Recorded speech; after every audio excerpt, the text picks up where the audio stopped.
So I'm a real big fan of sourdough. Everything from making it to eating it. They say making sourdough can be kind of therapeutic. And I can see that. You know, the silky dough, the fact that you can feel it's alive. But you know what else is therapeutic? A big slab of sourdough with butter and honey on it. My take on sourdough making is very freestyle. I've never been good at following recipes or rules. I do understand my rogue freestyle ways of sourdough will definitely send the purists into a tizzy.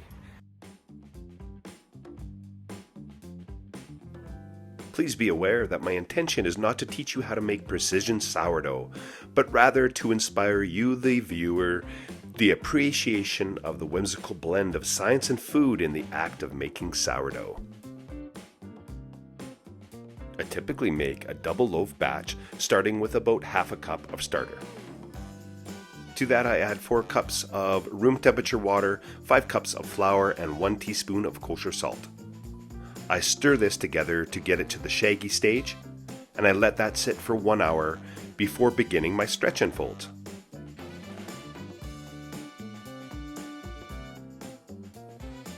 I stretch and fold the dough every 30 minutes for 5 or 6 times.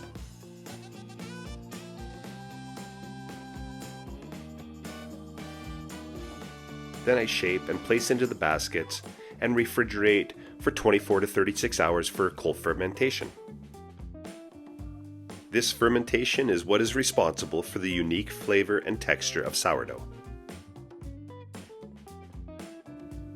Don't forget to cover before placing in the refrigerator.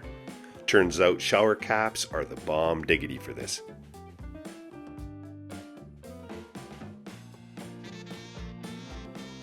When I'm ready to bake, I allow the loaves to sit at room temperature for 1 hour. Before placing into a Dutch oven, I gently turn the loaf out of the basket and onto a parchment or silicone mat to enable the transfer of the loaf safely. Using a razor blade, I slice a pattern in the loaf. This will allow the loaf to expand and rise during cooking. It also looks really freaking cool. You can tell by the jiggle that this loaf has lots of air bubbles throughout. It also suggests that it has a good amount of hydration.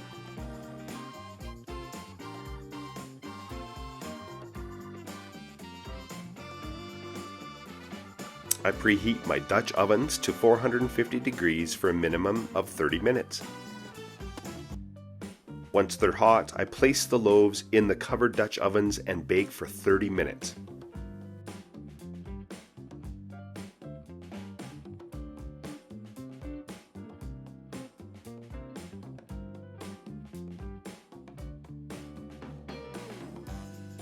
After 30 minutes, I remove the lid and bake for an additional 12 to 15 minutes or until they are golden brown and delicious.